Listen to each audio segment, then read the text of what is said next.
Hello students, Keynes का रोजगार सिद्धांत, कीन्सियन थ्योरी ऑफ एम्प्लॉयमेंट की दूसरी कड़ी में आपका स्वागत है। पिछली कड़ी में हमने कीन्स के रोजगार सिद्धांत को तालिका के माध्यम से समझाया था कि किस प्रकार समस्त मांग फलन एवं समस्त पूर्ति फलन रोजगार के स्तर को निर्धारित करता है। इस वीडियो लेक्चर में हम डायग्राम के माध्यम से इसको एक्सप्लेन करेंगे। इस डायग्राम में आप देख रहे हैं कि एडी समस्त मांग फलन है जो ओ एक्स अक्ष पर, जैसा कि हम देख रहे हैं कि रोजगार स्तर दिखाया गया है, और ओ वाई अक्ष पर लागतें एवं प्राप्तियां दिखाई गई हैं जो कि उद्यमियों को प्राप्त होती हैं या उद्यमियों को उत्पादन के दौरान लागतें लगानी पड़ती हैं। यहाँ पर ए डी समग्र मांग फलन है और यह समग्र मांग फलन मूल बिंदु से शुरू होकर ऊपर बढ़ता हुआ दिखाई दे रहा है। जैसे जैसे रोजगार का स्तर हम बढ़ाते हैं वैसे वैसे समस्त बिक्रीगत आय है, जो उद्यमियों को प्राप्त होने वाली प्रत्याशित आय है, एक्सपेक्टेड इनकम है, उत्पादन को बेचने से प्राप्त जो बिक्री आय है वह भी बढ़ती जा रही है। ए डी समस्त पूर्ति फलन है। ए डी समस्त पूर्ति फलन भी बता रहा है कि जैसे जैसे रोजगार का स्तर बढ़ता जा रहा है वैसे वैसे समस्त पूर्ति कीमत भी बढ़ती जा रही है। यानी उत्पादन बढ़ाने के साथ साथ, रोजगार का स्तर बढ़ने के साथ साथ जो उत्पादन पर उद्यमियों को लागतें लगानी होती हैं वह लागतें भी बढ़ती चली जा रही हैं। यहाँ पर हम देख रहे हैं कि जो समस्त पूर्ति है, एग्रीगेट सप्लाई है, वह N2 रोजगार स्तर तक बढ़ती हुई जा रही है, लेकिन NF जो रोजगार है, जो कि लेवल ऑफ फुल एम्प्लॉयमेंट है, उस पर जो एग्रीगेट सप्लाई कर्व है वह वर्टिकल हो गया है, लंबवत हो गया है। इसका मतलब यह है कि पूर्ण रोजगार स्तर पर पहुंचने के बाद समस्त पूर्ति फलन लंबवत हो जाता है, क्योंकि समस्त पूर्ति कीमत में वृद्धि होने पर भी और अधिक लोगों को रोजगार प्रदान करना संभव नहीं होता, क्योंकि यहाँ अर्थव्यवस्था पूर्ण रोजगार स्तर प्राप्त कर चुकी है। ए डी और ए एस के कटान बिंदु के द्वारा ई बिंदु पर, यहाँ पर आप देख रहे हैं ई बिंदु पर प्रभावपूर्ण मांग का बिंदु है और ई बिंदु के अनुरूप N2 अर्थव्यवस्था में रोजगार स्तर निर्धारित होगा। विद्यार्थियों, हम इससे पहले ON स्तर को भी देख सकते हैं। ON स्तर जो रोजगार का स्तर है, वहाँ पर हमें देख सकते हैं हम कि ON रोजगार के स्तर पर जो समस्त मांग कीमत है वह NL है और समस्त पूर्ति कीमत N1M है। तो इन दोनों के बीच में अंतर है, यानी उद्यमियों के लिए प्रत्याशित आय अधिक है और जो उनकी रिक्वायर्ड मिनिमम इनकम है वह कम है। यानी उद्यमियों को अधिक लाभ होने की आशा है, इसलिए उद्यमी रोजगार का स्तर बढ़ाएंगे और ये रोजगार का स्तर उद्यमी N2 स्तर तक बढ़ाएंगे और N2 स्तर पर पहुंचने के बाद समस्त मांग वक्र, समस्त पूर्ति वक्र को काट रहा है। यहाँ पर उद्यमियों के लिए जो प्रत्याशित आय है वह उनके लिए आवश्यक आय के बराबर है। लेकिन विद्यार्थियों, जो ई बिंदु है वह, हालांकि समस्त मांग कीमत और समस्त पूर्ति कीमत यहाँ पर दोनों एक दूसरे के बराबर हैं और यहाँ पर संतुलन स्तर भी निर्धारित हो रहा है, रोजगार का स्तर भी निर्धारित हो रहा है ON2, लेकिन यह रोजगार का स्तर पूर्ण रोजगार का स्तर नहीं है। अर्थव्यवस्था में N2F जो श्रमिक हैं वह बेरोजगार हैं। N2F अनैच्छिक रूप से बेरोजगार हैं और इनको रोजगार प्रदान किया जाना चाहिए।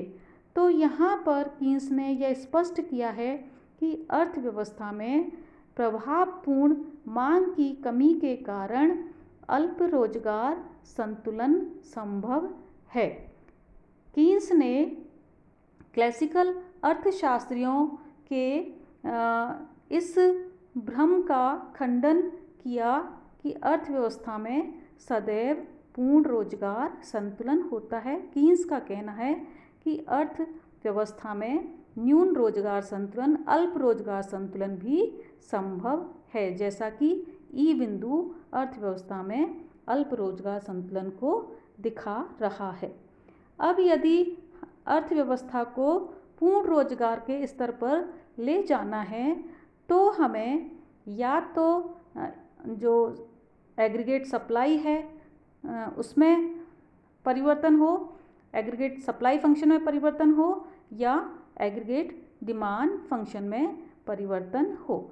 लेकिन कीन्स का कहना है कि जो समग्र पूर्ति फलन है वह अल्पकाल में स्थिर रहता है, क्योंकि यह तकनीकी कारणों पर निर्भर करता है, इसलिए इसमें परिवर्तन संभव नहीं है। इसलिए समस्त जो मांग फलन है उसमें परिवर्तन किया जाना चाहिए। समस्त मांग फलन पर ही कीन्स अपना ध्यान केंद्रित करते हैं। तकनीकी परिस्थितियों के कारण या उत्पादन की भौतिक परिस्थितियों के कारण समस्त पूर्ति फलन में अल्पकाल में परिवर्तन संभव नहीं होता। इसलिए पूर्ण रोजगार लाने के लिए समस्त मांग फलन को चेंज किया जाए, समस्त मांग फलन को बढ़ा दिया जाए, शिफ्ट कर दिया जाए। तो यहाँ हम दूसरे चित्र में देख रहे हैं कि हमारा जो प्रारंभिक मांग फलन है वह AD है और नया मांग फलन ADF ये दूसरा मांग फलन है, जहाँ पर हमने समस्त मांग फलन को बढ़ा दिया है। समस्त और अर्थव्यवस्था में जो नया रोजगार संतुलन है वह EF पर निर्धारित हो रहा है, जहाँ पर समस्त मांग फलन नया वाला समस्त पूर्ति फलन के बराबर है। इस बिंदु के अनुरूप अर्थव्यवस्था में ONF रोजगार का स्तर निर्धारित होता है। तो विद्यार्थियों, समस्त मांग फलन को परिवर्तित करके बढ़ाकर अर्थव्यवस्था में पूर्ण रोजगार का स्तर प्राप्त किया जा सकता है। तो कीन्स कहते हैं कि प्रभावपूर्ण मांग के लिए समस्त मांग फलन अधिक महत्वपूर्ण है। अब हम कीन्स के जो रोजगार सिद्धांत है उसके प्रमुख निर्धारक तत्वों को देखते हैं, या हम दूसरे रूप में कहें कि कीन्स के रोजगार सिद्धांत को हम विभिन्न जो निर्धारक तत्व हैं उनके साथ देखते हैं। उसको हम इस डायग्राम के माध्यम से, इस चित्र के माध्यम से हम उसको स्पष्ट कर सकते हैं। इसमें आप देख रहे हैं कि जो रोजगार का स्तर बराबर है उत्पादन बराबर है आय, जिसका मतलब है कि अर्थव्यवस्था में जो रोजगार का स्तर है वह उत्पादन की मात्रा पर निर्भर करता है और उत्पादन की मात्रा आय के बराबर होती है। रोजगार का स्तर जो है वह प्रभावपूर्ण मांग पर निर्भर करता है। प्रभावपूर्ण मांग, जैसा कि हम देख चुके हैं, कुल मांग फलन और कुल पूर्ति फलन पर निर्भर करता है।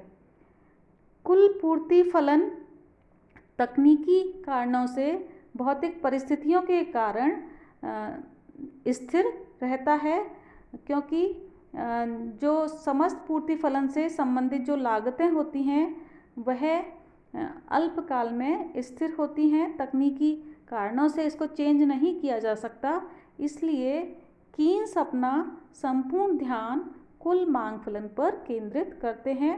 कुल मांग फलन के जो निर्धारक तत्व हैं वह हैं उपभोग फलन एवं निवेश फलन। यानी कुल मांग जो है उपभोग पर और निवेश पर निर्भर करती है। उपभोग फलन के दो निर्धारक तत्व हैं, आय का आकार और उपभोग की प्रवृत्ति। आय का आकार स्वयं रोजगार के स्तर पर आश्रित होता है और दूसरा उपभोग की प्रवृत्ति अर्थव्यवस्था में उपभोग की प्रवृत्ति के रूप में उपभोग की सीमांत प्रवृत्ति और उपभोग की औसत प्रवृत्ति होती है। और ये जो दोनों हैं अल्पकाल में प्रायः स्थिर रहती हैं, क्योंकि आदतों और रीति रिवाज और अर्थव्यवस्था के संस्थागत ढांचे पर यह निर्भर करती हैं। इसलिए सामान्यतः उपभोग प्रवृत्ति भी अल्पकाल में स्थिर रहती है। और विद्यार्थियों, उपभोग प्रवृत्ति अर्थव्यवस्था में आय एवं उपभोग के व्यवहार को स्पष्ट करती है। और सामान्यतः हम ये मतलब सामान्य अनुभव की बात है कि जो कोई भी व्यक्ति जितनी आय प्राप्त करता है वह अपनी संपूर्ण आय को व्यय नहीं करता है। तो इसलिए आय और उपभोग में अंतराल होता है, गैप होता है। इसलिए अर्थव्यवस्था में कुल आय और कुल व्यय में जो अंतराल उत्पन्न हो जाता है उसे निवेश के माध्यम से पूरा करना आवश्यक है। अगर कुल व्यय को निवेश व्यय के द्वारा नहीं बढ़ाया जाएगा तो अर्थव्यवस्था में बेरोजगारी बनी रहेगी, क्योंकि आय की तुलना में जो व्यय है, कुल व्यय है, वह कम होगा। तो जो निवेश फलन है, निवेश फलन भी दो तत्वों पर निर्भर करता है, पूंजी की सीमांत क्षमता मार्जिनल एफिशिएंसी ऑफ कैपिटल और ब्याज दर रेट ऑफ इंटरेस्ट। इन दो तत्वों पर जो निवेश है अर्थव्यवस्था में वह निर्भर करता है। ब्याज दर भी अर्थव्यवस्था में कीन्स के अनुसार तरलता पसंदगी पर और मुद्रा की मात्रा पर निर्भर करती है, लिक्विडिटी प्रेफरेंस पर और क्वांटिटी ऑफ मनी पर निर्भर करती है। द्रव्य की तरलता पसंदगी का मतलब है जो व्यक्ति हैं वो अपने पास जो मुद्रा है उसको नगद रूप में रखना चाहते हैं। द्रव्य की तरलता पसंदगी के तीन उद्देश्य हैं, लेन देन उद्देश्य और इसको हम सुरक्षा उद्देश्य या सतर्कता उद्देश्य कह सकते हैं, और तीसरा है सट्टा उद्देश्य। ये तीनों उद्देश्य सामान्यतः मनोवैज्ञानिक कारणों एवं आय से प्रभावित होते हैं, इसलिए ये भी अल्पकाल में स्थिर रहते हैं। फिर जो अगला तत्व है ब्याज को निर्धारित करने का, मुद्रा की मात्रा। मुद्रा की मात्रा अर्थव्यवस्था में वास्तविक मुद्रा और साख मुद्रा, मुद्रा की मात्रा में ये दोनों शामिल होते हैं और यह सरकार की मौद्रिक नीतियों पर निर्भर करती है। तो निवेश को बढ़ाने के लिए या निवेश का जो निर्धारक तत्व है दूसरा है पूंजी की सीमांत क्षमता मार्जिनल एफिशिएंसी ऑफ कैपिटल, और यह दो तत्वों पर निर्भर करती है, पूंजी पर संपत्ति की संभावित आय prospective yield from capital asset, यानी जो हम निवेश कर रहे हैं उससे संभावित लाभ कितने प्राप्त होंगे। Expected rate of return over जो कॉस्ट है वह मार्जिनल एफिशिएंसी ऑफ कैपिटल कही जाती है, और जो ये दो तत्वों पर निर्भर है, पूंजी परिसंपत्ति की संभावित आय और पूंजी परिसंपत्ति की पूर्ति कीमत। और पूंजी परिसंपत्ति की पूर्ति कीमत है वह भौतिक साधनों पर, अर्थव्यवस्था के भौतिक साधनों पर और तकनीकी स्थिति पर निर्भर करती है। और ये दोनों चीज़ मंदी के समय दोनों स्थिर रहते हैं। मंदी काल में ब्याज दर कम रहने पर भी लोग निवेश करना पसंद नहीं करते हैं, क्योंकि पूंजी की सीमांत क्षमता उस समय कम होती है, यानी जो निवेशक हैं उनको लाभ प्राप्त होने की आशा कम होती है। तो कीन्स के इस रोजगार सिद्धांत में कीन्स कहते हैं कि अर्थव्यवस्था में उपभोग व्यय जो आय से कम है उसको पूरा करने के लिए अर्थव्यवस्था में निवेश किया जाना चाहिए, और निवेश करने से अर्थव्यवस्था में आय में वृद्धि की प्रक्रिया लागू हो जाती है और रोजगार का विस्तार होता है। क्योंकि निवेश में वृद्धि से पूंजीगत वस्तुओं में वृद्धि होने के साथ साथ जो उपभोक्ता वस्तु उद्योग हैं उनका भी विस्तार होता है और रोजगार का विस्तार होता है, और यह विस्तार प्रक्रिया गुणक के माध्यम से आगे तब तक चलती रहती है जब तक पूर्ण रोजगार की दशा उत्पन्न नहीं हो जाती। विद्यार्थियों, कीन्स कहते हैं कि मंदी के समय जब निवेशक निवेश करना नहीं चाहते हैं, क्योंकि पूंजी की सीमांत क्षमता कम होती है, पूंजी से प्राप्त होने वाले प्रत्याशित जो लाभ हैं वो कम होते हैं, और मंदी के समय ब्याज दर में कमी भी निवेश को बढ़ाने का उपाय सिद्ध नहीं होती, क्योंकि ब्याज दर को भी एक मिनिमम स्तर से नीचे नहीं ब्याज दर जा सकती। तो उस स्थिति में कीन्स कहते हैं कि निजी विनियोग और निजी उपभोग में वृद्धि की जो कमी है उसको दूर करने के लिए सरकार को आगे आना चाहिए, सरकारी हस्तक्षेप की आवश्यकता है। यानी पूर्ण रोजगार के स्तर को प्राप्त करने के लिए सरकार को लोक निर्माण कार्यों पर व्यय बढ़ाना चाहिए। जब एक बार सरकारी व्यय बढ़ता है तो उससे रोजगार और आय में वृद्धि होने लगती है, और आय में वृद्धि होने से उपभोग वस्तुओं के लिए भी मांग बढ़ती है, और जिससे रोजगार में आगे वृद्धि की प्रक्रिया गुणक प्रक्रिया के माध्यम से शुरू हो जाती है। तो कीन्स कहते हैं कि मंदी के समय यह रोजगार बढ़ाने का आसान तरीका है कि सरकार के द्वारा अपना व्यय बढ़ाया जाए। तो विद्यार्थियों, इस प्रकार कीन्स ने अपने रोजगार सिद्धांत में यह स्पष्ट किया है कि अर्थव्यवस्था सामान्यतः अल्प रोजगार संतुलन में होती है। पूर्ण रोजगार सामान्य स्थिति नहीं है।